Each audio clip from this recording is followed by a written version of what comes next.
toca pues comenzar a trabajar con el módulo 3.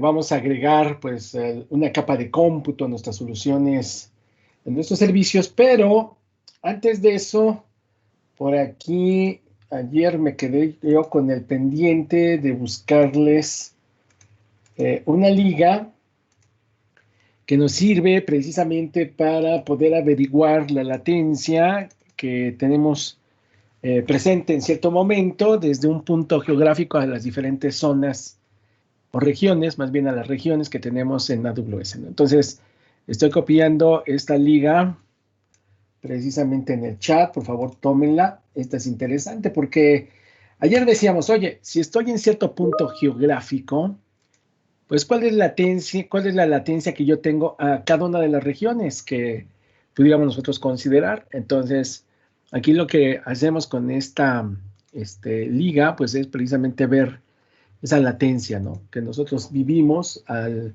estarnos conectando a los servicios de AWS en una región. Entonces, bueno, aquí vamos a activarla.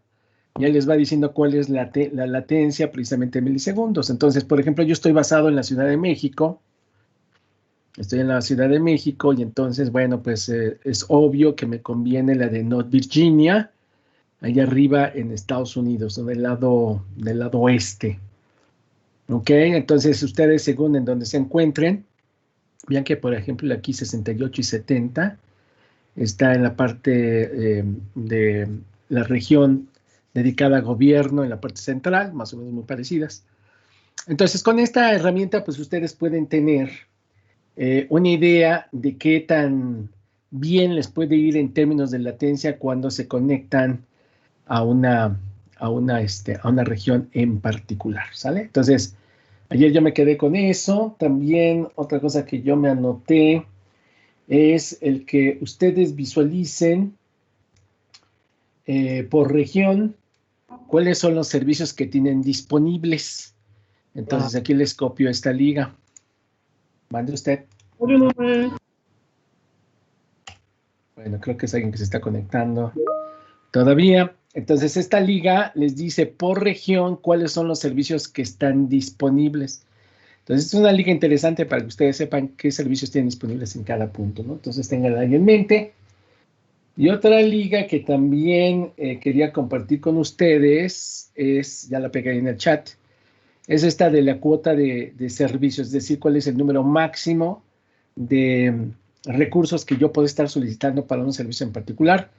Yo creo que aquí vale la pena que pues realmente descarguen el PDF. El PDF es un PDF muy, muy extenso que trae 688 páginas, ¿no? Entonces ahí pues es una lista de precisamente el límite que podemos tener en los servicios, ¿sale? Entonces por ahí teníamos esas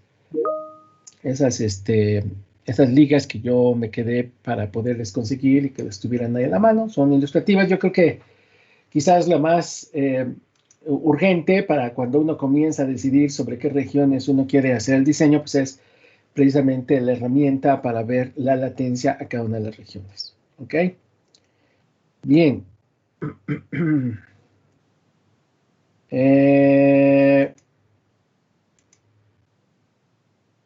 Aquí me están preguntando por Edwin. ¿Qué pasó, Edwin? ¿Qué sucedió con tu chat? ¿Ya puedes escribir? Sí, hace un momento hice la prueba y pude escribir sin problema. Ok. Entonces ahí nos está preguntando Andreina Gómez, que tuvo problemas para habilitar el chat. Y aquí ya lo atendió Ricardo. Ya me hizo Ricardo el favor de atenderlo.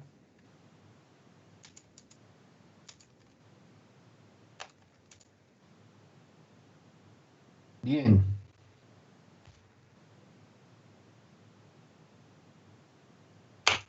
Bueno, entonces vamos a avanzar, vamos a meternos a la parte de la agregación de recursos de cómputo. En particular aquí, bueno, nosotros ayer ya platicábamos sobre los buckets y los objetos que podemos guardar en ellos, y entonces estamos por iniciar nuestro estudio de las instancias S2. Si alguien, ayer dejamos de tarea que hicieran el laboratorio número 1, al rato que vayamos a hacer el laboratorio número 2, voy a preguntar si alguien tuvo problemas con el laboratorio y aclarar alguna duda si tuvieron problemas con él, ¿no? Entonces vamos a avanzar. Entonces aquí lo que queremos es dar respuesta a un requerimiento de arquitectura. ¿Qué necesitamos? Pues tener una instancia de cómputo en donde podamos ejecutar aplicaciones, ¿verdad? Que nosotros vamos a integrar nuestros servicios en donde quizás nuestro interés es atender a un número de usuarios pequeños, porque solamente voy a echar a andar una instancia de cómputo. No estamos pensando todavía en un servicio con características de escalamiento. Entonces podemos usar una instancia de cómputo, que es lo que nosotros conocemos como el servicio Amazon Elastic Compute Cloud, ¿verdad? Que es el servicio S2. Está abreviado como S2, ¿no? Entonces, ahí nosotros tenemos un servicio que nos permite que contratemos un servidor virtual, o como solemos decir, pues es una máquina virtual, ¿no? Para decirlo por su nombre desde un punto de vista técnico, ¿ok? Desde un punto de vista técnico, pues es precisamente eso, una máquina virtual. Entonces vamos a trabajar precisamente con este servicio, el servicio S2. Vamos a ver que en este servicio podemos generar servidores virtuales seleccionando diferentes tipos de servidores virtuales. Vamos a identificar los diferentes tipos de estos servidores y sus familias. Vamos a ver también cómo podemos guardar información que sea por resultado de la actividad de producción de estos servidores, en los que conocemos como volúmenes CBS, y también platicaremos algunos elementos de cumplimiento de seguridad en este tipo de servicios.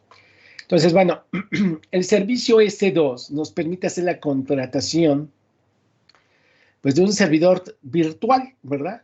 En donde esta instancia de cómputo, así le vamos a llamar, esta instancia de cómputo, que es una máquina virtual o un servidor virtual, se implementa, bueno, pues sobre un servidor físico en donde tenemos una placa de virtualización y sobre ese se crean estas instancias de cómputo S2 y ahí podemos nosotros pues hacer uso de las mismas para implementar N clase de servicios. Todo lo que pudiéramos hacer con un equipo físico, desde el punto de vista de su operación, lo podemos hacer con las instancias S2, ¿no? Desde hacer, pues, la habilitación del hosting de un servicio de web, donde podemos instalar un motor de base de datos e instalar también nuestro esquema y nuestra información en nuestra base de datos, en donde a lo mejor realizamos tareas para hacer control de acceso y autenticación y de manera, pues, general, cualquier cosa que podamos hacer con un servidor. Esa es una instancia S2, una máquina, un servidor virtual.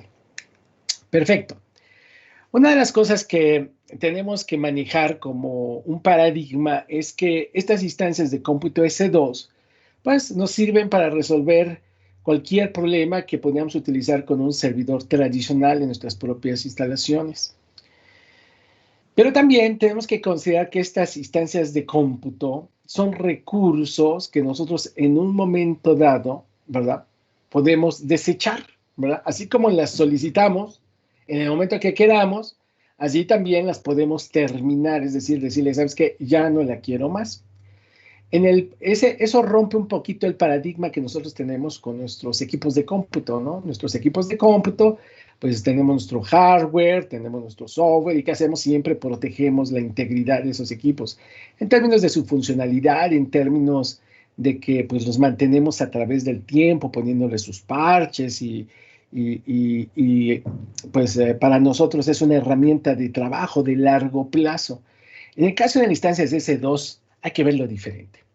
Hay que ver que tengo ahí la posibilidad de crear una máquina virtual en el momento que yo quiera y deshacerme de ella en el momento que yo quiera.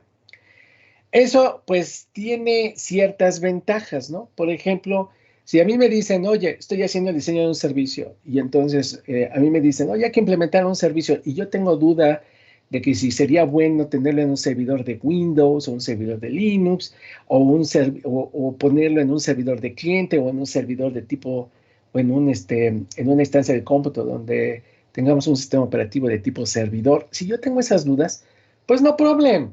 Pues me pongo a habilitar varias de esas instancias de cómputo y pruebo en cada una de ellas cuáles me conviene más. Y aquellas donde no funcionan bien las cosas, en ese momento me encargo de deshacerme de esa instancia de cómputo, ¿ok? Y entonces, pues tenemos esa facilidad de poder hacer pruebas, de poder hacer investigación, de ver el desempeño, y así como las solicito, así también las puedo ir eliminando, ¿no? Puedo hacer, pues, muchas interacciones, puedo tomar decisiones, ¿verdad? En relación a la naturaleza de la instancia de cómputo. Entonces hay que ver que estas instancias de cómputo son recursos temporales, además de ser recursos, digamos nosotros, disponibles, ¿verdad? ¿Por qué? Porque en cualquier momento yo puedo hacer uso de una de esas instancias de cómputo. ¿Qué pasó? ¿Alguien traía la mano levantada? ¿Quién era, Paulo? No, soy por aquí, Enrique. Ah, Enrique, a ver, perdón, es que a veces se Sí, mueve aquí esta cosa. gracias. Mande usted, Pues, Enrique, adelante. pues bien, aquí nada más para hacer un poco de feedback. Creo que la mecánica de tener servidores virtuales que puedas crear o destruir a demanda, creo que es Ajá, muy funcional. Sin ajá, embargo, también reflexionando un poco, es también qué tanto nuestras soluciones nos permiten hacerlo o no. Por ejemplo, en mi caso, distribuimos un software que pues vive prácticamente en Windows, ujú. nació para Windows, de modo que la flexibilidad pues tampoco no es mucha. Probablemente sí pueda yo automatizar un poco las partes, las fallas en cuanto a lo que tiene que ver con la base de datos, que es SQL, donde pues ya ahorita en este escenario puedo hacerlo como un servicio, ¿no? Consumirlo ya no como una instancia, sino ya como un software, o más bien como es el SSAS, ¿no? Entonces, creo que también esa es la única parte que de pronto en la industria todavía nos ha costado un poco, ¿no? Desprendernos de toda esa tecnología que nace con Windows y que pues de alguna forma el mismo sistema operativo no nos permite hacer mucha flexibilidad. Pues sí, efectivamente, nuestras aplicaciones suelen, como tú dices, nacer casadas con algún sistema operativo y a través del tiempo se han desarrollado, pero efectivamente, incluso con un mismo sistema operativo tenemos variantes, a veces se instala un parche, a veces se instala una actualización y eso pues nos puede traer pues temas a la hora de estar implementando los servicios. Entonces, mi idea aquí es hacer que ustedes vean que estas instancias de cómputo son temporales, ¿no? Que pues tenemos que verlas como recursos, que podemos tenerlas trabajando en cierto momento y que así como las solicitamos, así también las podemos eliminar. Obvio, hay casos en donde nosotros sí queremos que permanezca una máquina virtual o una instancia C2 a lo largo de mucho tiempo. Por ejemplo, si tengo un proyecto en donde tengo a un cliente en un proyecto de 2 o 3 años, bueno, pues entonces ahí yo sí voy a querer que una instancia C2 pues viva todo ese tiempo. Si mi servicio está estable, si está funcional y si lo necesitamos por ese tiempo, entonces podríamos tener esa situación. Pero aún así, nos vamos a dar cuenta más adelante que tenemos opciones, ¿verdad? En donde tenemos que visualizar que las instancias S2 son un recurso temporal y que a pesar de que yo quiera mantener un servicio a través del tiempo, pues hay otras alternativas para cubrir el hecho de que a veces falle una instancia de cómputo o que se vea degradado el servicio en esa instancia de cómputo, pues la podemos eliminar y luego montamos otra, ¿no? Entonces hay varios recursos para trabajar eso. Pero sí, efectivamente, como tú dices, pues hay cosas en las que no podemos hacer mucha investigación, ¿no? Estamos casados con un producto, con una versión, un sistema operativo, pero la idea es de que nosotros veamos que al implementar los servicios, las instancias S2 son temporales y además, ¿verdad?, están disponibles para poderlas trabajar. Cuando yo voy a crear una instancia S2, yo voy a partir de lo que nosotros conocemos como un Amazon Machine Image, una AMI. Una AMI, ¿verdad? Es un recurso que nosotros tenemos para crear instancias S2. Yo tengo una AMI y a partir de esa AMI puedo crear una o muchas instancias S2. ¿Qué tiene una AMI? Pues una AMI incluye, ¿verdad?, información de arranque de mi máquina virtual, ¿verdad? Para eso podemos tener uno o varios volúmenes EBS. Esos volúmenes EBS son unidades de almacenamiento que se asocian a estas instancias de cómputo. Esos volúmenes EBS pueden estar definidos y asociados de entrada cuando nosotros creamos una AMI.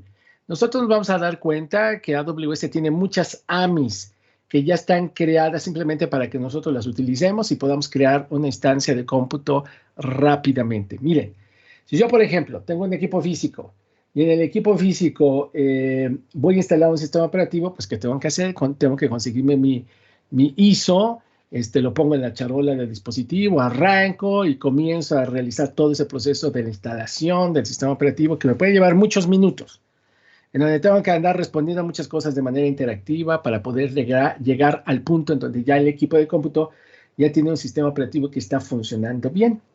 Bueno, yo me quiero ahorrar todo eso, ¿verdad? Y entonces estas SAMIs van a tener también información de un volumen root, en donde ese volumen root es una plantilla, y nos dice una plantilla para el volumen root. El volumen root trae toda la información del sistema operativo ya lista para que al momento en que yo lance la creación de la instancia de cómputo, pues toda la información de la instalación del sistema operativo, ¿verdad? En particular y otras cosas más, estén ya listas para ser utilizadas. Entonces, yo cuando creo una instancia S2, no tengo que recorrer todo el camino de la instalación del sistema operativo. Todo eso viene definido en un volumen root y una AMI, ¿verdad? Una Amazon Machine Image, pues trae también esa información, un volumen root. De tal manera que el momento que yo seleccione crear una instancia S2, solamente en cuestiones de minutos ya la tenga totalmente funcional. También la AMI trae información de permisos que se van a presentar al momento de arrancar una instancia de cómputo. Esos permisos nosotros los podemos definir de entrada al momento que esté arrancando la máquina virtual para que la máquina virtual, como un recurso, pueda realizar ciertas acciones. Cuando estamos hablando de esos volúmenes EBS, nosotros tenemos un sistema de almacenamiento orientado a bloques, ¿verdad? Eso quiere decir que cuando nosotros guardamos un dato y luego lo actualizamos, no es necesario volver a subir toda la información de un archivo. Entonces, es lo que nosotros típicamente utilizamos en las instancias de cómputo. Volúmenes EBS, que son sistemas de almacenamiento orientado a bloques. Entonces, cuando nosotros queremos crear una instancia S2, podemos hacer uso de una AMI que ya está preconstruida, ¿verdad? Entonces, simplemente nosotros entramos y le decimos, oye, quiero una AMI de este estilo. Y entonces, al seleccionar una AMI, estamos definiendo pues cierta información que vamos a utilizar para crear nuestra instancia de cómputo. Existen AMIs predefinidas, pero también nos vamos a encontrar que existe el AWS Marketplace. El Marketplace, pues es lo que nosotros conocemos y mencionamos como la tiendita, pues de las instancias de cómputo, en donde yo voy a encontrar una máquina virtual, un servidor virtual que puede tener instalado uno o varios productos relevantes del mercado, en donde hubo una empresa o una persona que generó esa máquina virtual y que la sometió a todos los procesos de calidad que exige AWS para tener precisamente una instancia de cómputo en el marketplace. Entonces, eso es interesante porque a veces nosotros necesitamos máquinas virtuales que tengan un producto y no necesariamente tenemos nosotros que hacer todo el trabajo. Ya hay alguien que lo ha hecho muy bien, que tiene buena experiencia y que ya tiene una máquina virtual ready to use, ¿verdad? En donde están pues ya las mejores prácticas implementadas en la estación de un producto y entonces ya no tengo yo que recorrer ese camino del aprendizaje y de las pruebas. Ya puedo hacer contratación de máquinas virtuales en el marketplace, ¿verdad? Hay veces que en el negocio sale más caro pues ir, investigar, desarrollar, probar, cuando nuestro enfoque lo queremos tener en otra cosa y entonces las soluciones que tenemos en el marketplace nos pueden servir. Ahora bien, ya que ustedes tengan una instancia de cómputo, ustedes pueden modificar las características de esa instancia de cómputo y crear sus propias AMIs. ¿Para qué? Para que después puedan generar máquinas virtuales basadas en una AMI customizada por ustedes mismos, ¿verdad? Eso está padre, ¿verdad? Entonces, bueno, existen estas posibilidades en relación a cómo usar las AMIs. Cuando tengo una AMI, pues tengo la capacidad de poder crear máquinas virtuales que son, pues, están integradas de la misma forma, entonces podemos ganar en los procesos de realizar tareas que son repetibles, ¿no? Nos ahorramos el trabajo. También podemos reutilizar las AMIs que empaquetamos, ¿verdad? Para que de una forma u otra, pues tengamos en el tiempo la evolución de una instancia de cómputo que vamos perfeccionando, que vamos mejorando. Entonces ya no tenemos que recorrer todo el camino siempre, sino que podemos agarrar y aprovechar lo que ya existe, modificarlo e ir más allá en nuestras características de las máquinas virtuales. También pues tenemos capacidad de recuperación, porque como hace rato mencionaba, no siempre deberé de pensar que voy a utilizar siempre una instancia S2 de forma eterna, ¿no? A veces se degradan, a veces quiero cambiar pues alguna característica de la máquina virtual, ¿verdad? O a veces falla y entonces con las AMIs yo puedo lanzar rápidamente una máquina virtual similar y entonces podemos implementar pues funcionalidades de recuperación de una instancia S2 a través de las AMIs, ¿no? Eso es lo que nos ofrece una AMI. Y como les había dicho, bueno, pues las máquinas virtuales que están en el marketplace, pues están todas ellas basadas en AMI. En el momento en que yo quiera una de ellas, bueno, pues yo voy a tener acceso a una AMI y entonces la despliego y voy a tener una máquina virtual pues totalmente funcional.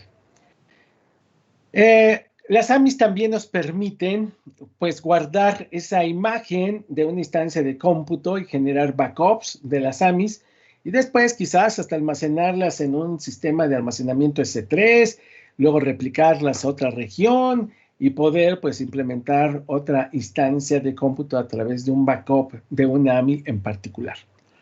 Entonces, bueno, eso es lo que nosotros tenemos precisamente para manejar las AMIs. Es cierto que nosotros podemos utilizar el Image Builder como una herramienta para poder pues, estar procesando la información de las AMIs y agregar características especiales de customización. Nosotros podemos agregar elementos para customizar las máquinas virtuales. Esto nosotros lo vamos a complementar con algunos servicios que vamos a mencionar también en el curso. El punto es que nosotros lo que queremos es lanzar instancias S2, ¿verdad? A partir de las AMIs. Y luego, ¿qué podemos hacer? Si yo agarro y digo, quiero una máquina virtual con tales características, yo selecciono a la AMI y se va a lanzar la AMI en su creación. Al momento que se termine de implementar la AMI, nosotros podemos hacer que ejecute tareas específicas post lanzamiento. Después de que se haya lanzado una máquina, yo puedo hacer pues algunas tareas, ¿no? Por ejemplo, aquí nosotros, después de que se haya armado la AMI, yo puedo incluir al momento de crear la máquina virtual o nuestra instancia S2, yo puedo incluir precisamente información para que al momento que se termine de instalar el sistema operativo, se lance un proceso de actividades a nivel pues, de un proceso batch, ¿no? Como por ejemplo, podría ser actualizar binarios, instalar ciertos paquetes, como se ve aquí en la imagen, estamos instalando paquetes en una máquina de Linux, ¿verdad? Y entonces, ustedes pueden incluir en la definición de una instancia S2 que después de que se haya creado la máquina virtual y se haya puesto en operación, bueno, nosotros podemos definir algunas tareas, ¿verdad? Que se establecen como datos de usuario, ¿verdad? Si aparece en la configuración, dice, oye, vamos a lanzar una instancia 2 con datos de usuario. Esos datos de usuario, ¿qué van a hacer? Pues van a determinar que después de que se haya preparado la máquina virtual y que ya esté funcionando el sistema operativo, se lance, ¿verdad? Un proceso en donde se realicen tareas. Esa información, ¿verdad? Que nosotros tenemos, pues nos va a ayudar a que al momento que la máquina virtual se genere, pues ya tenga ciertos aplicativos, ciertos binarios, y que se puede realizar cierta tarea precisamente en esa máquina virtual. Esa información nosotros la podemos recuperar ya que esté funcional la máquina virtual dándole HTTP 169.254.169.254, ¿verdad? Y le escribimos la línea completa para que podamos tener la información que se declaró a nivel de un usuario, ¿verdad? Esta información que aparece en la definición de una instancia S2 se define como información de datos de usuario, ¿verdad? Entonces, nosotros podemos averiguar qué es lo que hace una máquina virtual después de que se instala y está operable el sistema operativo. Todo lo que definamos como datos de usuario, que ustedes lo van a hacer ahorita en el laboratorio, es algo que solamente se ejecuta al momento que se enciende la máquina virtual y se habilita el sistema operativo y queda totalmente provisionada la máquina virtual. Ya que la máquina está operando, se lanza ese proceso de ejecución de actividades quizás en un proceso batch, para que en la máquina virtual se haga la instalación, actualización de parches o cualquier tarea que ustedes quieran hacer y que se defina. Como por ejemplo conectar con una aplicación, conectar con un servicio de contenido, de aplicaciones, instalar una aplicación y ejecutarla. Esto es algo que se hace como si nosotros estuviéramos creando un script y ese script se ejecuta al momento que una instancia de cómputo ya es funcional.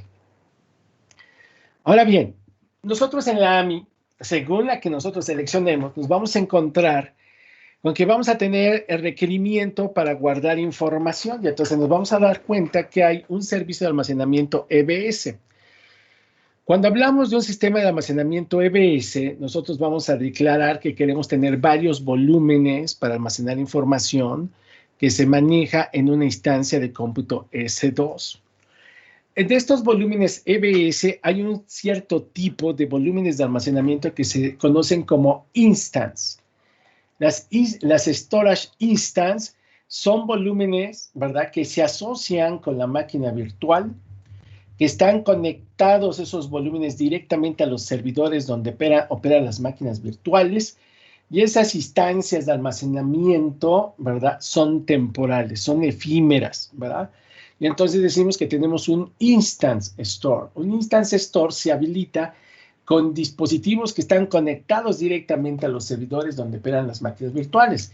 Estas instance store son sistemas de almacenamiento que son rápidos, pero son efímeros. En el momento en que yo termine la máquina virtual, es decir, en el momento en que ya le diga ya no quiero seguir trabajando con ella, la información que está en estos volúmenes efímeros, en estas instance stores, se pierde. Típicamente las instance stores las voy a utilizar como información para guardar, bueno, como espacios para guardar información temporal, procesos de caché, procesos de ejecución temporales, de tal manera que ahí no voy a guardar nada que tenga que ver con mis datos finales de la producción, ¿verdad? Para eso, nosotros vamos a utilizar otros volúmenes EBS que van a ser persistentes.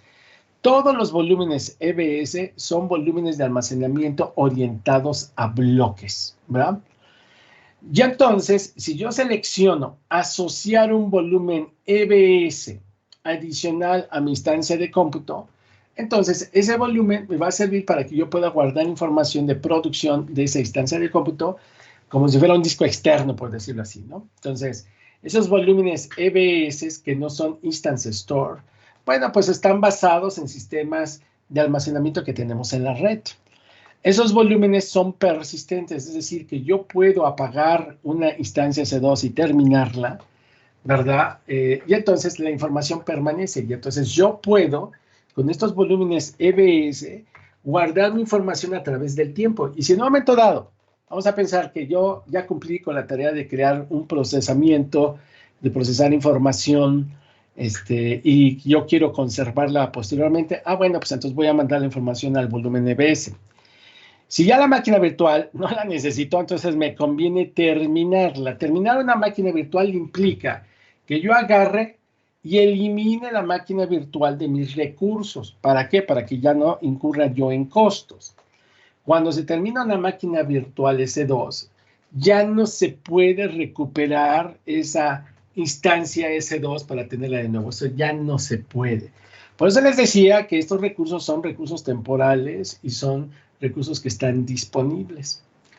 Entonces, lo interesante de esto, de tener un volumen EBS perdurable, es decir, que conserve su información a través del tiempo, es que yo puedo tener una instancia de cómputo S2, puedo asociar mi volumen EBS, puedo guardar mi información en el volumen EBS, ya terminé mis procesos, desacoplo el volumen EBS de la instancia de cómputo S2 y termino la instancia de cómputo S2. Ya no hay manera de volverla a tener. Obviamente yo la generé a través de un AMI. Quiero volver a generar una similar, bueno, vuelvo a usar la misma AMI y creo otra instancia S2 que va a tener la misma funcionalidad y luego le puedo pegar, le puedo asociar el volumen EBS que ocupé anteriormente y no problem, las cosas vuelven a funcionar, ¿verdad? Entonces los volúmenes EBS se accesan desde las máquinas virtuales. Los volúmenes EBS típicamente no se comparten entre las instancias de cómputo, es decir, un volumen EBS no se comparte entre las instancias de cómputo S2.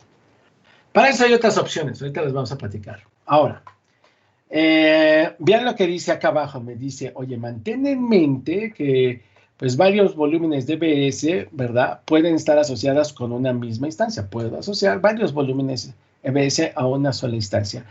Pero cada volumen solamente se puede asociar con una sola instancia a la vez. Alguien que esté pegado a las noticias de AWS me podría decir, oye, no fue eso, ya no es cierto. Y sí, efectivamente, ya hay algunos volúmenes muy específicos de EBS que sí se pueden ya compartir entre las instancias de cómputo S2. Eso sí, ya lo hay. Pero para temas del examen ahorita, ustedes tienen que sostener esta realidad, ¿verdad? Porque eso es algo que está presente todavía, de que los volúmenes EBS no todos se pueden compartir entre las instancias S2. Es decir, lo que yo guardo en un volumen EBS solamente puede ser leído por la instancia de cómputo donde está asociada, no por varias instancias de cómputo. Entonces, mucho cuidado con eso. Obviamente, pues todavía falta tiempo para que esta noticia se haga más, digamos nosotros, más conocida, en donde tengamos más tipos de volúmenes EBS que ya cumplan, que se pueden compartir entre diferentes instancias S2. Y entonces, mientras tanto, para temas del examen, mientras tanto, tienen que saber que un volumen EBS no se puede compartir entre varias instancias S2 a un mismo tiempo. No, solamente se pueden asociar con una instancia S2 a un tiempo, y así como la podemos asociar, la podemos desasociar. Elimino la instancia S2 y me quedo con mi volumen EBS. Cuando yo me quedo con mi volumen EBS, ya solamente voy a pagar por el almacenamiento que estoy conservando en ese volumen EBS, ¿verdad? Si yo quiero volver a tener acceso a esa información que está ahí, bueno, vuelvo a habilitar, vuelvo a crear otra instancia S2 con la misma AMI, con las mismas características, y entonces asocio el disco, perdón, asocio el volumen EBS, y entonces puedo volver a recuperar mi información. También tienen que saber que un volumen EBS no se puede accesar directamente desde el Internet, como lo hicimos con el S3, ¿no? Eso no se puede. Para poder ver la información de un volumen EBS, yo necesito una instancia de cómputo y necesito asociar el volumen a una instancia de cómputo. Entonces, si quieren ver la información de un volumen EBS, pues tienen que echar a andar una máquina virtual, que sea donde podamos asociar el volumen EBS, y entonces a través de la máquina virtual vemos la información de ese volumen. Cuando hablamos de los volúmenes EBS, nosotros podemos hacer uso de dos tipos de soporte de esos volúmenes EBS. Y entonces nos vamos a dar cuenta que están pues, los volúmenes de EBS basados en unidades de estado sólido, y están también los volúmenes EBS basados en discos magnéticos. ¿Se acuerdan que les había comentado ayer que en el examen les pueden hacer preguntas en relación a costos? Bueno, pues ayer les enseñé que en S3 pues tenemos diferentes opciones de niveles de servicio en el almacenamiento, y cada uno de ellos tiene pues diferentes costos. Bueno, hablando de las instancias S2, nosotros vamos a tener costos en las instancias S2 que dependen del AMI que ustedes utilicen. Pero también tenemos que estar claros de costos relacionados con los volúmenes en términos cualitativos, y también de los costos que están relacionados por el tipo de contratación de las instancias S2. Aquí me dicen, oye, tú puedes, ¿verdad?, crear volúmenes EBS que estén soportados en unidades de estado sólido, o lo puedes hacer con soporte en unidades de disco magnético. Suena obvio que las unidades, ¿verdad?, que EBS que están basadas en unidades de estado sólido son más caros esos volúmenes. Sí, claro. Además, en los volúmenes de estado sólido hay dos tipos, que son las de propósito general y las que están provisionadas en IOPS, ¿verdad? Cuando hablamos de que algo está provisionado en IOPS, significa que este volumen de estado sólido tiene un mayor desempeño que el volumen de propósito general. Cuando usamos el término IOPS, estamos hablando de Input Output per Second, número de operaciones de entrada y salida por segundo. Cuando yo tengo una unidad de estado sólido que tiene más IOPS que otra, ¿verdad?, Quiere decir que esa unidad de estado sólido puede realizar más operaciones por segundo. Es más caro, ¿verdad? Y bueno, pues típicamente la utilización de estos volúmenes CBS, que son los volúmenes donde yo guardo información de mis instancias de cómputo, los volúmenes basados en unidades de estado sólido de propósito general se dice que son pues asociadas a la mayor parte o la mayor tipo de cargas de trabajo, ¿va? Son de propósito general, pero son unidades de estado sólido. Las unidades que están provisionadas en IOPS quiere decir que son unidades más rápidas en el número de operaciones de entrada por salida y nos sirven precisamente para aplicaciones donde necesitemos almacenar información de forma transaccional, es decir, muchas operaciones, mucha frecuencia en las operaciones, pero con poca información, ¿ok? Ahí es donde está el fuerte de la utilización de los volúmenes CBS basados en unidades de estado sólido tipo provisionado en IOPS, ¿verdad?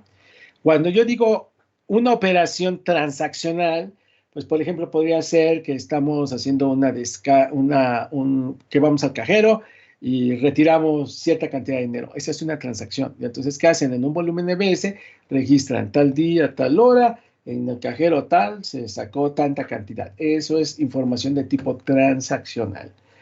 Poca información, ¿verdad? Que aquí vamos a grabar rápidamente, ¿verdad? Cuando estamos hablando de IOPS, unidades de estado sólido provisionadas en IOPS. Recuerden que todos son volúmenes CBS, nada más que pues unos están basados en unidades de estado sólido rápidas, otras en unidades de estado sólidos de tipo general. El otro tipo de soporte que tenemos para los volúmenes CBS son discos magnéticos. Y ahí tenemos el Cool HDD, que es el tipo de almacenamiento más barato que se pueden encontrar, pero pues que no tiene las mismas características de desempeño. Vean que unidades CBS basadas en discos magnéticos también están las que nosotros conocemos como optimizadas en el throughput. El throughput optimize, ¿verdad? Es una unidad EBS que tiene la capacidad de manejar más información por operación que una unidad de EBS basado en un disco, en discos magnéticos de tipo cool, ¿verdad? Es claro que es más cara, ¿verdad? Tener un volumen EBS basados en una optimización basada en throughput que una unidad EBS basada en un formato cool. Es más cara, pero nos permite manejar más información por transacción, por operación de entrada y salida. Y aquí, bueno, pues están los aplicativos, cosas de streaming, big data, procesamiento de logs, pero vean una notita. Esta notita es importante. Hay una pregunta de examen que tiene que ver con esta notita. Cuando nosotros usamos volúmenes CBS, esos volúmenes CBS no los podemos utilizar para un volumen boot, ¿verdad? Es decir, no los podemos utilizar para arrancar una instancia de cómputo S2. Vean, y aplica para los dos de tipo magnético. No se pueden utilizar como un volumen de arranque de una instancia S2. Las instancias EBS basadas en discos magnéticos no se pueden utilizar para arrancar una instancia S2. Cosa que sí podemos hacer, ¿verdad? Con los volúmenes CBS basados en estado sólido. Entonces, para avanzar, si yo estoy interesado en tener un volumen EBS para guardar información y es una aplicación crítica del negocio y es una operación de tipo transaccional, entonces lo que más me conviene es contratar unidades de estado sólido provisionadas u optimizadas en IOPS. ¿Ok? Si voy a seguir haciendo operaciones transaccionales, pero no queremos pues invertir en tener mayor desempeño y nos funciona muy bien pues las unidades CBS de propósito general, bueno, pues entonces ahí está una solución, ¿verdad? Es una solución más barata que la provisionada en IOPS, pero más cara que aquella provisionadas en discos magnéticos. Es más caro un EBS en disco de estado sólido que obviamente en un disco de tipo magnético.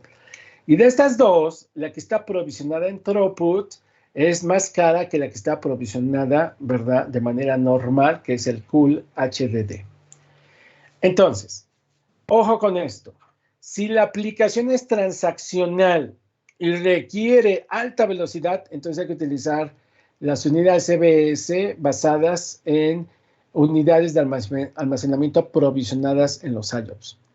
Oye, pero que lo que yo tengo es una solución, por ejemplo, de procesamiento de login, donde viene mucha información. Bueno, pues incluso mejor, en lugar de utilizar una provisionada en IOPS, unidad de estado sólido, lo que más nos conviene, una unidad de almacenamiento basada en disco magnético, pero optimizada en el throughput. ¿Por qué? Porque con estas unidades EBS yo puedo procesar más información por transacción, por operación de entrada y de salida, ¿no? Entonces ahí hablamos del throughput. El throughput es la capacidad que yo tengo de cantidad de información que se puede involucrar en una operación de entrada y salida. Y cuando estamos hablando de IOPS, estamos hablando de velocidad, del número de operaciones que puedo hacer por segundo. ¿Ok?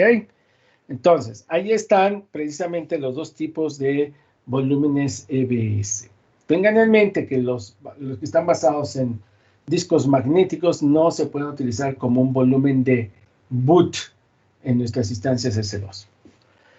Entonces, bueno, tenemos que pensar en que estas unidades EBS pues están optimizadas en su stack, tiene pues cierta capacidad de operaciones de entrada y salida, dependiendo si es basada en discos magnéticos provisionados en el throughput.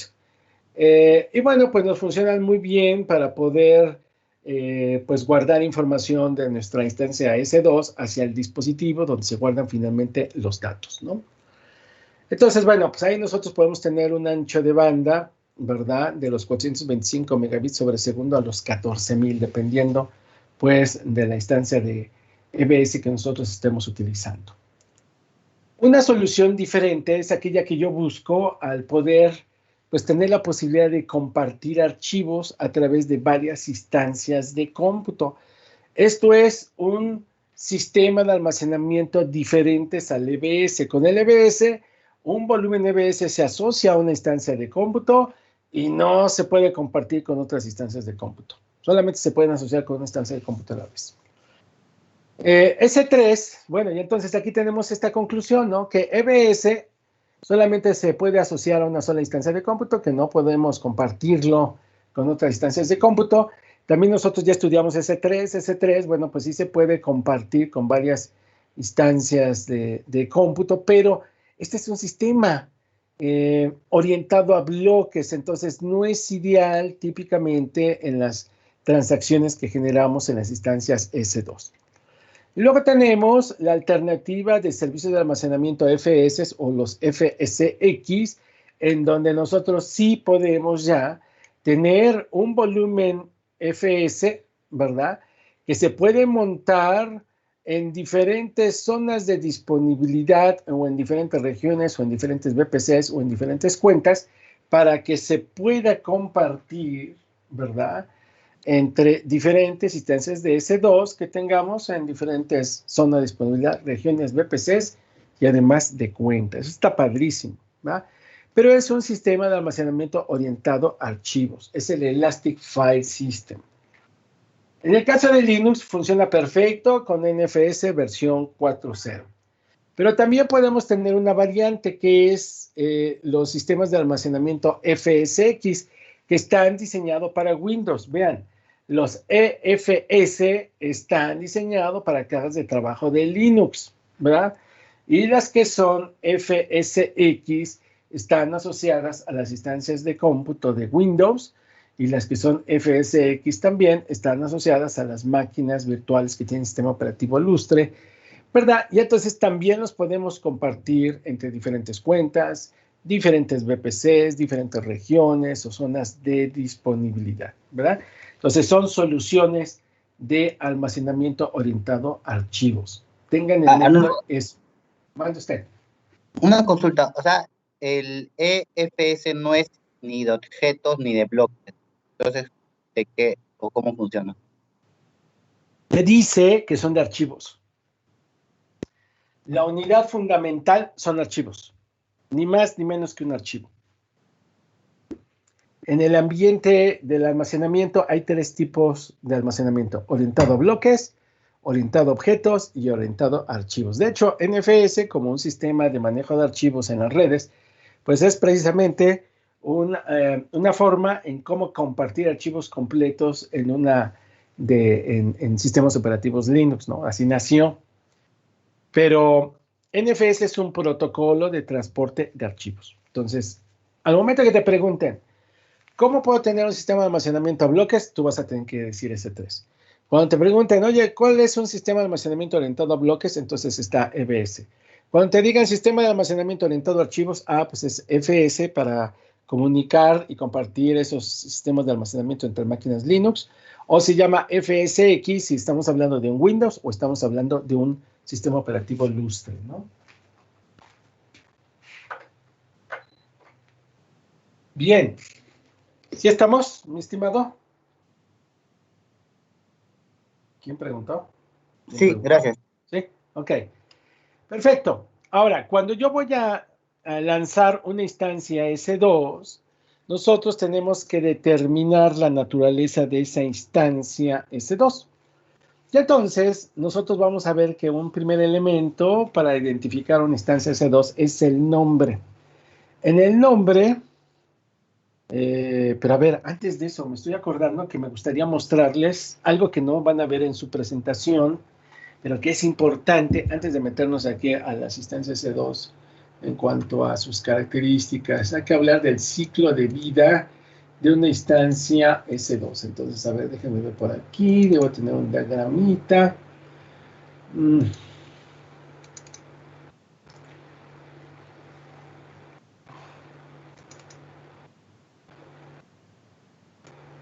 A ver, este diagramita viene de otra presentación, de un curso todavía un poquitito, incluso hasta más básico, pero necesito que la vean porque no está en sus materiales. Yo tengo Miami. Cuando tenga selección de Miami, entonces voy a lanzar mi proceso de preparación de mi instancia de cómputo S2, que ustedes van a ver ahorita en el laboratorio. Y entonces en el momento en que le digan, ya está la máquina totalmente definida para que opere, entonces se lanza la creación de la instancia S2. Cuando yo tengo Miami y lanzo la instancia S2, entonces el verbo es lanzar, es decir, quiero comenzar a crear mi instancia S2. El estatus de la instancia S2 en la interfaz de la consola va a decir que está en pending. Cuando una instancia S2 me diga que está en estatus pending, quiere decir que se está construyendo la instancia S2 y nos lleva minutos, ¿verdad? Minutos, no es mucho. Ustedes lo van a experimentar. Y entonces, después de estar en el estatus de pending, ya que se termina pues, de implementar la instancia S2 y ya está lista para ser utilizada, entonces se dice que pasa al estatus de running, ¿va? Una instancia que diga que está operando, que está en modo running, que decir que es una máquina funcional y está sin problemas. Nosotros podemos darle un comando que es el comando reboot. Cuando yo le digo reboot, pues la instancia de cómputo se va a reiniciar, no vamos a perder características asociadas a la instancia de cómputo, y entonces le digo reboot, y ya que se haya reiniciado la máquina, de nuevo va a estar en estatus de running, ¿ok? Cuando le digo reboot, no pierdo la instancia de cómputo. Cuando le digo reboot, no pierdo características de configuración, como son, no sé, direcciones IP elásticas, por ejemplo, ¿no? Entonces, bueno, ya que tengo mi máquina, mi instancia de cómputo S2 funcionando y corriendo, yo puedo darle dos opciones. Le puedo dar el comando terminate, ¿verdad? Ahí se ve la palabra terminate, o le puedo dar la palabra stop. Si la instancia de cómputo está respaldada su información en un EBS, entonces yo le puedo dar stop a la instancia de cómputo. Y va a estar pasando al estatus de stopping hasta que llegue al estatus de stop. Cuando una instancia de cómputo está en stop, quiere decir que está pues guardada su información en un volumen EBS y entonces la podemos detener. Cuando se detiene una máquina virtual, se deja de incurrir en gastos en relación a esa máquina virtual. Pero vamos a incurrir en el gasto para mantener la información en un sistema de almacenamiento EBS, ¿verdad? Y entonces, después de que haya detenido, le puede decir de nuevo Start a la máquina virtual, va a estar de nuevo pasando por un status de pending y va a llegar al status de running. Tienen que saber que eso se puede hacer con una máquina virtual, una instancia C2. Podemos rebotearla sin perder nada, o podemos detenerla, ¿verdad? Incurriendo solamente en los gastos de costo de almacenamiento de sus volúmenes de almacenamiento.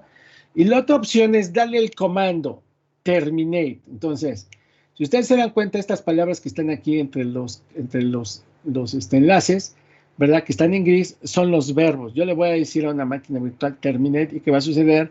Pues va a estar pasando a un momento de shutdown hasta que se termina la instancia de cómputo. ¿Qué sucede? Si ustedes tienen una instancia de cómputo trabajando, la pueden detener o la pueden terminar.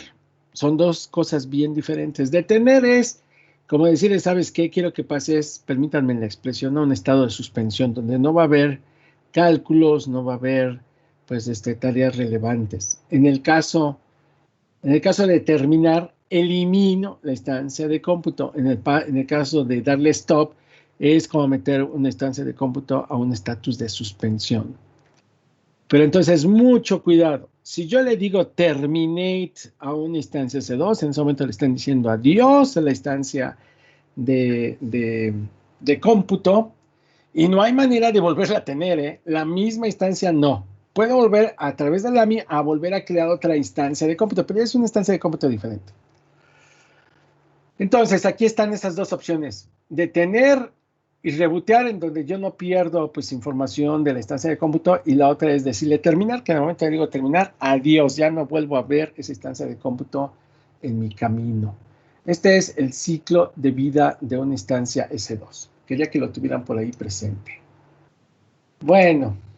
Un comentario, Arnulfo. Sí, entonces, con gusto, adelante. En castellano, para nosotros, cuando nosotros queremos apagar un equipo, como de forma temporal, deberíamos utilizar entonces el stop, no tanto como el terminar. Terminar se refiere entonces sería como eliminar, tal cual.